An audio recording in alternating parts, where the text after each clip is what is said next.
च्या आमंत्रणावरून या ठिकाणी राष्ट्रीय मानवाधिकार संघटनेचे प्रदेशाध्यक्ष हे या ठिकाणी आलेले आहेत आणि या ठिकाणी त्यांनी या पहाडीची पाहणी केली आणि याबाबत या पहाडीच्या विविध समस्याबाबत येथील श्री गुरुदेव भक्तांनी त्यांना माहिती कळवलेली आहे। याबद्दल डॉक्टर प्रणयजी खोने यांचं काय म्हणणं आहे आपण जाणून घेऊया।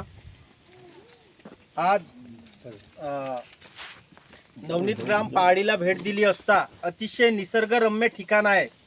या ठिकाणी गुरुदेव सेवा मंडळाच्या मार्फतीने इथं अतिशय चांगला कार्यक्रम आयोजित करण्यात आलेला आहे। तर माझी राज्य शासनाला आणि केंद्र शासनाला विनंती आहे की पर्यटन विकास निधी अंतर्गत सदर क्षेत्राला पर्यटन स्थळाचा दर्जा उपलब्ध करून देण्यात यावा, जेणेकरून या क्षेत्राचा विकास होईल। जर शासनाने पर्यटन स्थळाच्या क वर्गामध्ये सदर स्थळाला जर घोषित केलं तर त्या माध्यमातून या क्षेत्राचा विकास करण्यात येईल आणि या ठिकाणी एक सभामंडप, पिण्याच्या पाण्यासाठी बोरवेलची व्यवस्था, वरती येण्यासाठी भक्तांसाठी निवासाची व्यवस्था आणि पायऱ्याचं बांधकाम राज्य शासनाने मंजूर करण्यात यावं ही माझी मुख्य मागणी आहे।